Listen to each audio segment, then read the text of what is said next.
St. Luke, and I want to read verse 22 through verse 24. But the father said to his servants, bring out the best robe and put it on him, and put a ring on his hand and sandals on his feet, and bring the fatted calf and kill it, and let us eat and be merry. For this my son was dead and is alive again. He was lost and is found. And they began to be merry. I want to preach from this subject today, self-examination, the road to revelations and realities. Self-examination, the road to revelation and reality. I hope that you have been really appreciating the spiritual discipline of self-examination.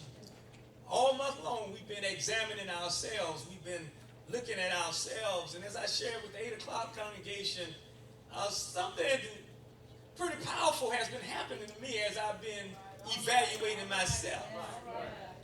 One of the things that has happened to me is I find myself, as I attempt to evaluate somebody else, God has turned it around where I'm evaluating myself. Is that happening to anybody else as you try to evaluate somebody else? Maybe you're trying to evaluate a driver that's in front of you. And somehow or another, the Holy Spirit prompts you to look at your own drive. That's been happening to me all week long. And I don't mind telling you that everything that I have seen in my self-evaluation has not been pretty. Anybody else? As you've been looking at yourself, and perhaps you've seen some things about self that have not been so pretty. Amen. Well, I want to share with you this morning the story of the prodigal son. It's an amazing story of self-examination. It's about the power of self-examination, and about the power of making changes after we examine ourselves. It's a story, y'all, that encourages us to honestly look at ourselves. It's a story that encourages us to honestly look at ourselves and to truthfully assess who we really are and where we really stand in relationship to our Heavenly Father. That's what this story does. This story, I might add, leaves no room for fakery and fraudulence. Not in this story. There's no room for fakery and fraudulence. You know, it is what it is when you read this story. This story makes no allowances for playing games, especially with God, and sidestepping or dodging the truth about ourselves. This story is confrontational. It's the kind of story in the Bible that gets all up in my face, and it gets all up in your face. This is a confrontational story. This is a convicting story. When we really read it and hear it and pay close attention, this story will convict us. It convicted me. It convicts me. This story is a challenging story. In this story, it challenges us to look at ourselves and make the necessary changes. Nevertheless, this story is one of the greatest stories ever written about and told about what happens when each of us is willing. I mean, when we're really willing to evaluate ourselves and then make appropriate adjustments. Luke, a close companion of Apostle Paul, begins the story in verse 11, stating that a certain man had 2 sons. The younger of the 2 approached his father with a strange request. He asked his father to give him the share of the inheritance. This was a strange request because usually the assets of the father were debited up once the father was on his sick bed or once he was dead. But in this case, the young man, this young son, wanted his portion of the inheritance while his father was healthy and alive. Another unusual component in this story is that the father did not resist his son's request. I found that interesting that he didn't resist his son's request. There's no textual evidence of the father questioning his son's motives or his son's intentions. And somebody said in Bible study last week as we went through this that the father knew it.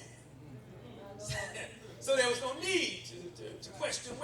Well, I'm sure there's some validity there, but as the text would have it, there's no rebuttal on behalf of the father. Listen, he simply gave each son what he had coming to him.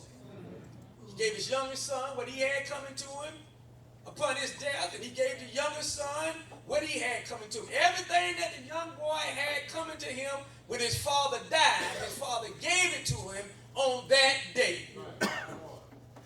Not many days later, the young son packed his belongings and headed to what Luke refers to as a far country. The far country represented the place where the young son could live out his lustful fantasy. It may have been a place in our day. It could have been a place like San Francisco, or a place like LA, or maybe a place like Tampa, or like New Orleans, or like Las Vegas. A place where a young man or a young woman could live out all their lustful fantasies. A place where perhaps they would daydream that when I get old enough. Y'all remember how it was, don't you? When I get old enough to get out of my daddy's house, to get out of my mama's house, I'm going to do all of these things. I'm going to have me a fancy car, and I'm going to party till I get ready to stop. And I'm going to ball, I'm going to shot call, I'm going to do it up, and no one will be there to interrupt me. The far country was a place where the young son could pursue his dream of fully engaging the lust of the flesh, the lust of the eyes, and the pride of life. Verse 13 reveals once in the far country, the young son wasted, he threw away, he squandered, he blew all of his possessions, everything his daddy gave him. In a short period of time, he had blown it. Reminds me of people who sometimes get rich quick. You know, maybe they hit the lotto, or maybe they're in an entertainment field, or maybe they're athletes and they sign a big contract, and then a few years later you read in the magazine or you watch on the sports show that they are flat broke.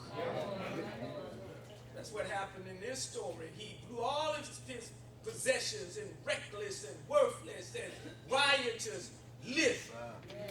One commentator wrote, quote, he left his father, he rebelled and revolted and journeyed to a far country.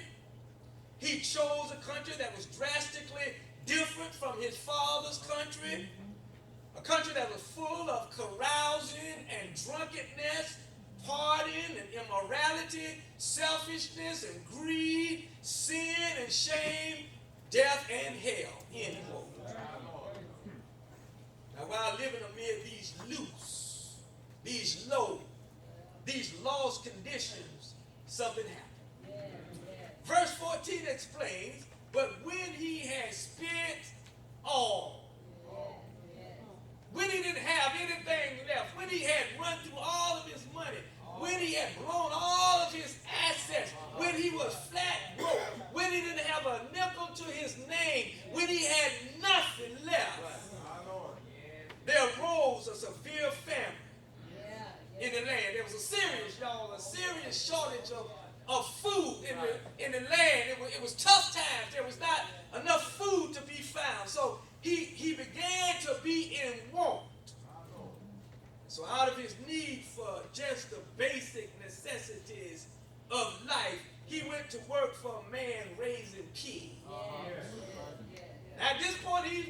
he's not interested in all of the luxuries and the fineries. You know, at this point, he's not interested in going out and ordering a steak dinner and lobster, and he's not interested in that. Now he's only concerned about getting something to eat.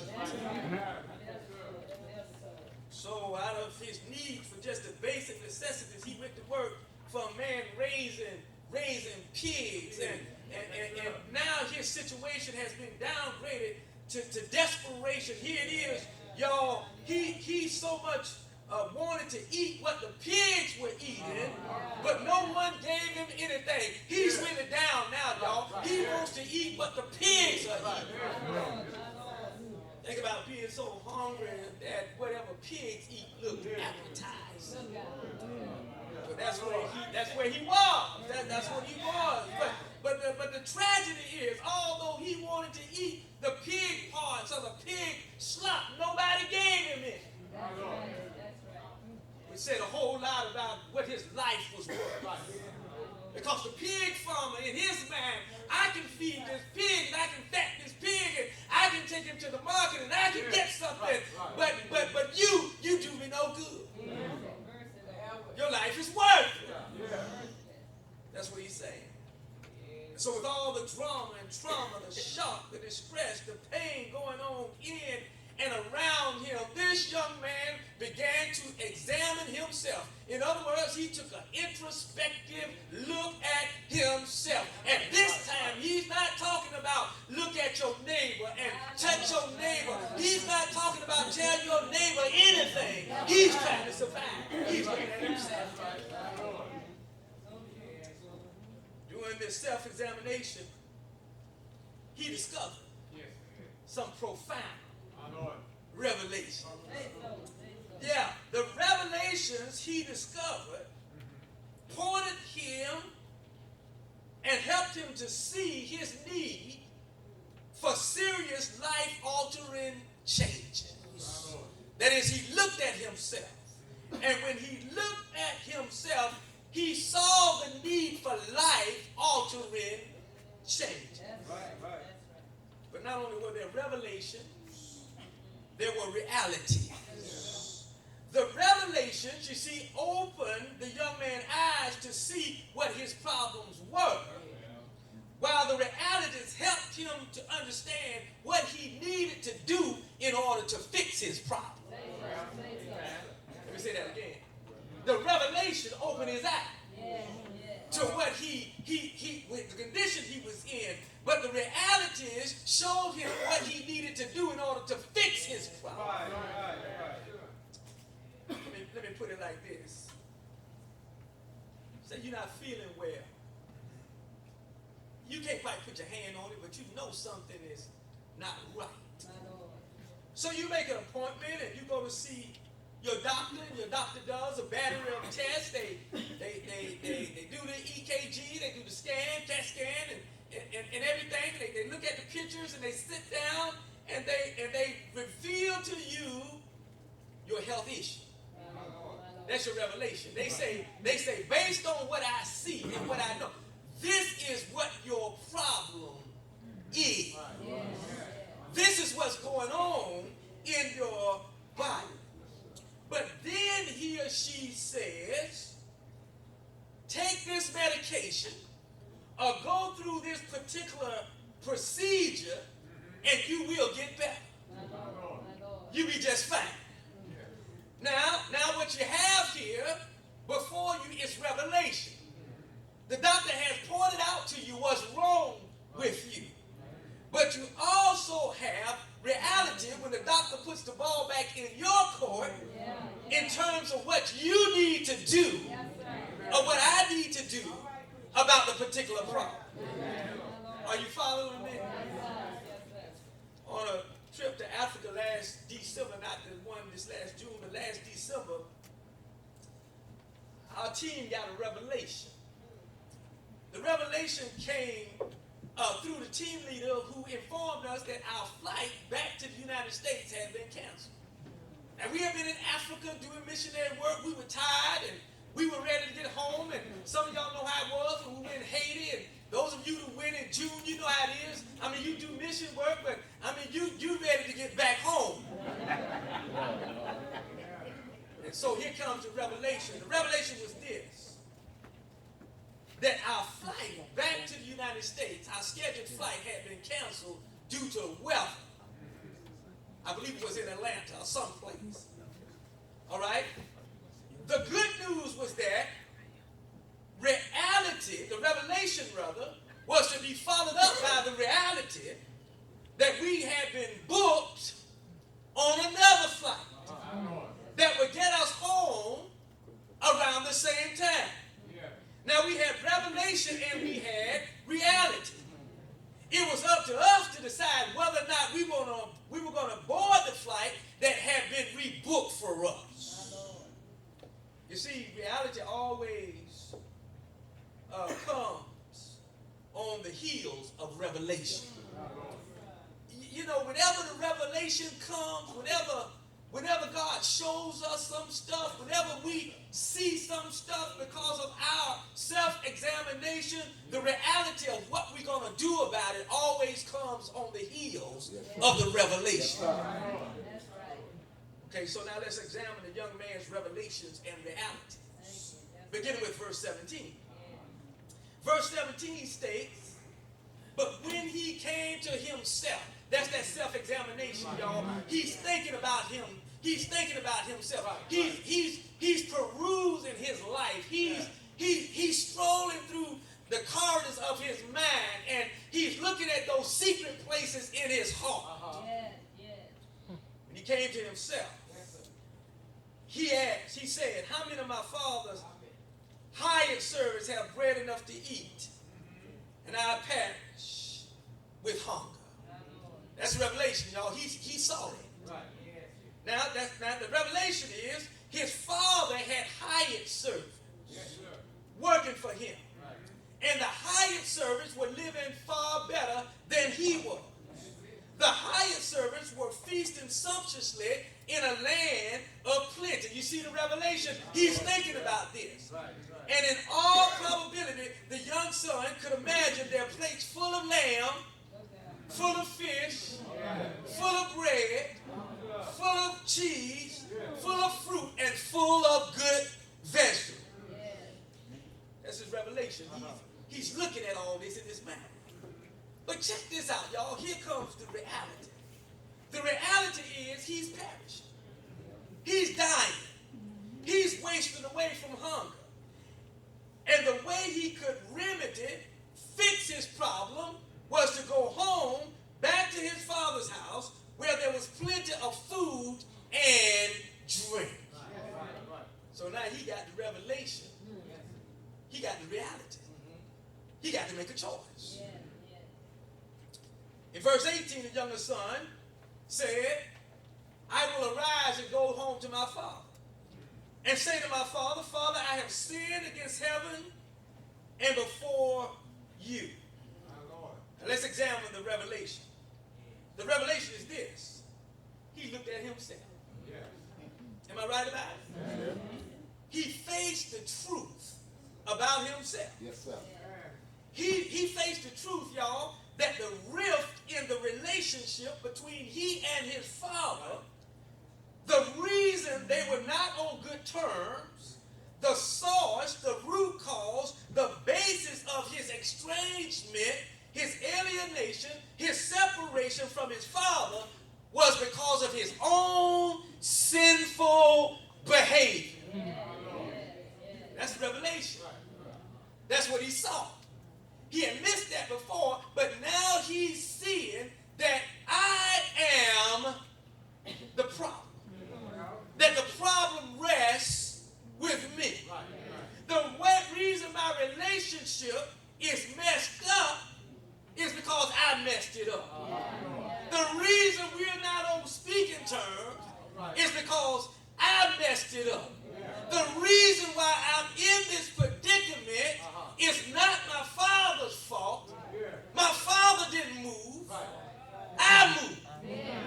It's like the old saying that if you're not feeling close to God, ask yourself the question, who moved? If I don't feel close to God when I come to worship, I need to ask myself,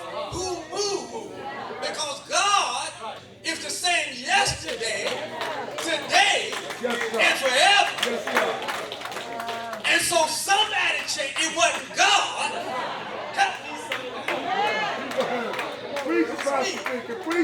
That's the revelation, y'all. He's not looking at his neighbor now. He's not looking and pointing the finger at somebody else now. He's looking at himself.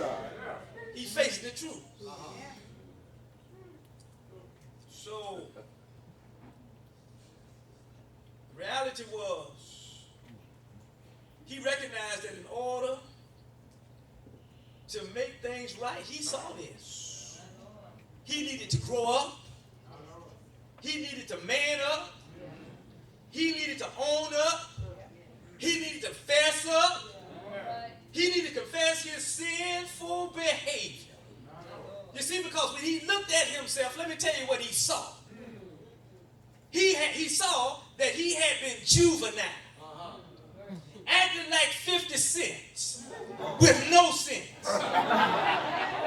But when the light came on, when the light came on, when the light came on, when the light came on, he looked at the man in the mirror. He was ready. He's ready to make that change. Notice in verse 19 he said, notice in verse 19, he says, and I am no longer worthy to be called your son. Make me like one of the hired servants. You see, at this point in his self-examination, the young man saw himself as he really was. How many of you can say today that this month doing self-examination, God has been showing you yourself just as you really are? I can testify that God has been showing me some stuff about myself this month. So I can see how I really am. Well, he saw himself as he really was, y'all, and he didn't like what he saw.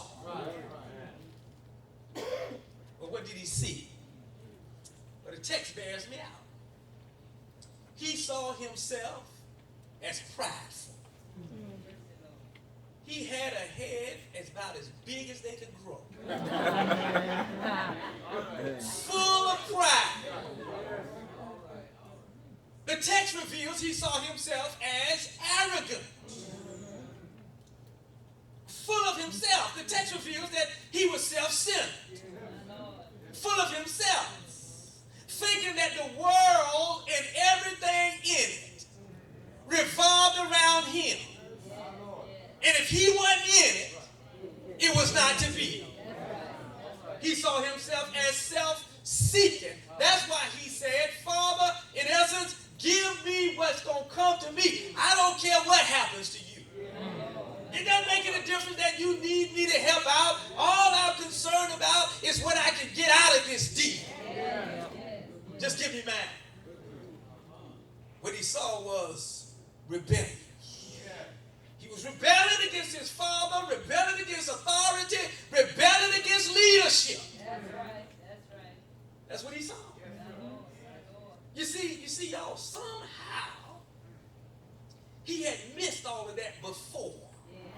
Somehow while his head was up in the air and he was full of himself, ego flaming, he had missed it. Somehow he missed that before. Although the signs and the signals and the symptoms were there, he ignored it. Don't you know, y'all, sometimes we can ignore the signs and the symptoms and the signals all around us. Sometimes people drop off, you know. People that once loved to be around us. That's a sign. Sometimes things are not going right. That's a sign. Sometimes we have this gut level feeling that we're missing the mark. That's a sign. Don't ignore it. Sometimes good people, good friends, friends who used to call don't call anymore. Used to invite us out. They don't invite out anymore. Used to love to have us participate. They don't want us to participate. That's a sign. Signal, symbol. Maybe there's some self-centeredness there. Maybe I'm talking a little bit too much about myself. Maybe I'm talking a little bit too much about my children. And how well they are doing, and how I bless them, and how I help them, and how I got them in the fine schools, and how they never got in any trouble, and how my children have never been to jail, and how my children have always done everything right. Pride and arrogance and self-centeredness and self-seeking. Somehow or another he had missed it. He had ignored it. We don't know for sure. Maybe his father tried to tell him, son, you're going the wrong way. Son, you're hanging out with the wrong kinds of people. We don't know, but what we do know, he ignored the he missed it. You see, he lived like life was all about him. He disrespected his father, rejected his father's authority, and he foolishly lived life his way. But now, without his props, without his prestige, and with his popularity gone, he looked at himself as he really was. Don't you know that God has a way of removing the props? God has a way of removing the prestige. God has a way of removing the popularity. God has a way of fixing it where you might be a star today, but tomorrow you're a falling star. God has a way of fixing it. I may be on top of my game today, but tomorrow I may not even be in the game. God has a way of fixing it. I might have the title today, and the job today, and the income today, and tomorrow I'm in the line trying to get food. You see, now his props are gone, his prestige and popularity is gone, and somehow or another self-examination ought to remind us that everything we have and all that we are comes from God. And that just because I have it today doesn't mean that I'll have it tomorrow. God owns everything, and everything belongs to him. It's not about you. It's not about me. It's about God. That's what self-examination will do, y'all. Every once in a while, when I get on my high horse, I have to examine myself. God points that you're where you are because I sent you there. But the people belong to me. Don't you ever forget that. All week long, Lanelle Pickett, examine yourself. Make sure your motives are pure. Make sure you're doing what you're doing for Christ's sake and not your own sake. Make sure you're not trying to get your name in the light. But make sure you want the name of Jesus exalted. That's what self-examination. Don't you dare mistreat people. Don't you dare abuse your power. Don't you dare think that you're God's gift. Examine yourself. All month long, I've been examining myself. So now that his props are gone, his prestige is gone, his popularity is gone, he looks at himself as he really is.